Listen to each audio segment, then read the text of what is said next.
Have you ever met someone who made you feel uneasy, even though they appeared calm, rational, even kind and courteous? They don't raise their voice, don't act hostile, don't seem indifferent. And perhaps that's exactly what makes the discomfort so difficult to explain. But what if true danger doesn't come in the form of explosive anger or overt aggression, but hides behind appearances that seem entirely harmless? Perfect self-control, reasonable speech, or a smile that feels too calm. Carl Jung, a profound thinker of the shadow within the human psyche, once pointed out, the most dangerous person is not the one who shouts, but the one who always stays in control.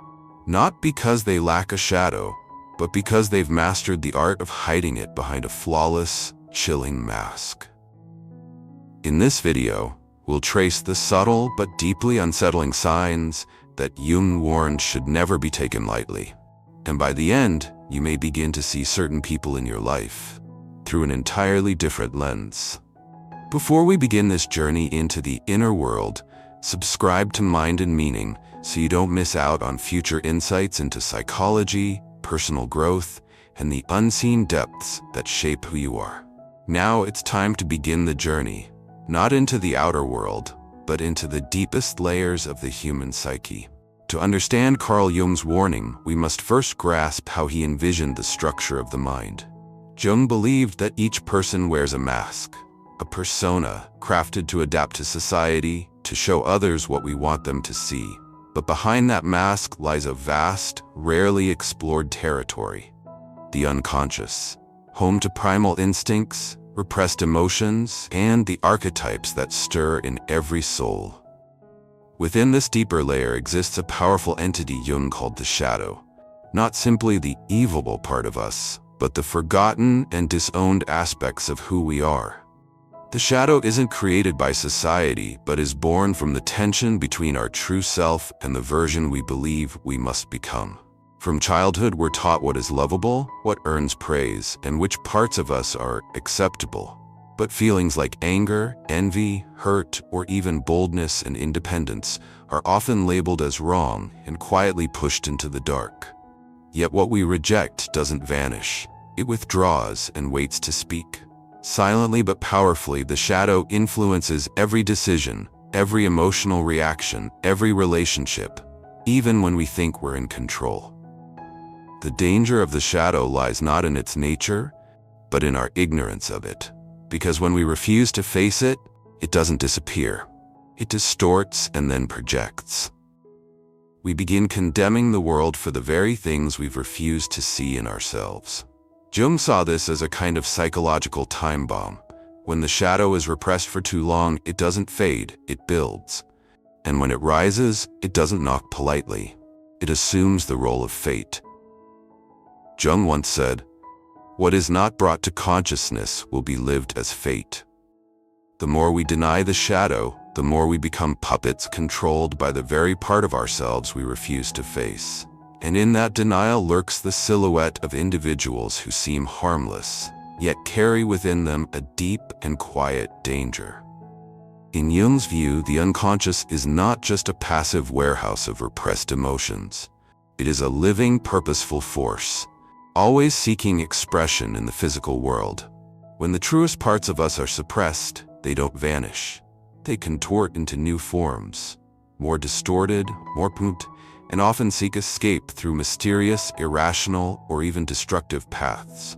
Nightmares, compulsive behaviors beyond reason, nameless fears, or quiet self-sabotage, all may be cries from the shadow, longing to be seen. Jung believed that the longer we turn away from these cries, the more fiercely they rise, forcing us to face either breakdown or deep transformation. A person may appear calm, rational, even admired, yet their inner world could be a labyrinth they've never dared explore. And the growing gap between their social mask and inner reality builds a quiet pressure, a psychological tension demanding release. At times it erupts as sudden emotional outbursts. Other times it seeps out through sarcasm, control, or cruelty disguised as care. People like this often don't understand why they destroy what they deeply value, why discontent simmers beneath their surface, or why they feel profoundly alone, even in relationships they built themselves. At the root, Jung believed, is one thing: a shadow never acknowledged. But what makes this state truly dangerous is not the darkness itself. It's the illusion that one is entirely good. Carl Jung warned that the most frightening people aren't the ones who rebel openly, but those who believe with unwavering certainty in their own moral righteousness. When someone is convinced that they are always kind, always right, they lose the ability to self-reflect. And when introspection dies, every action becomes justified. Control is reframed as protection, manipulation becomes help, and even cruelty is painted over with the label of tough love. On the surface, they appear principled and respectable. But deep within the unconscious, a shadow is tightly locked away. And it is this denial that makes them truly dangerous.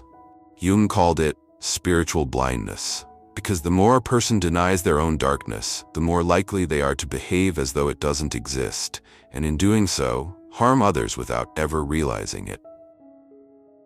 The chilling truth Jung revealed was, it is not the shadow itself that makes someone dangerous, but their refusal to admit it exists. Those who know they can cause harm tend to be cautious with their actions.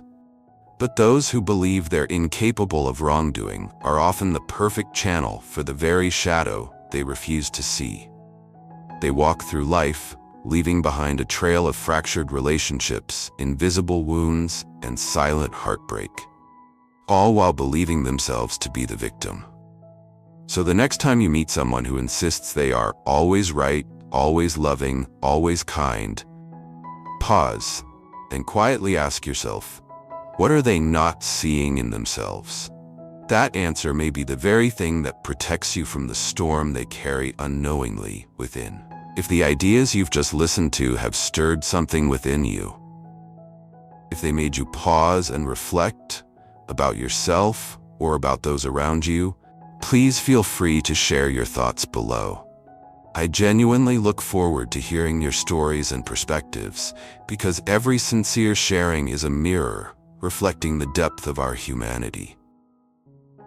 And if you feel a calling to continue this journey into the inner world, a world of shadow and light, and layers that have yet to be named, then consider subscribing to the Mind and Meaning channel.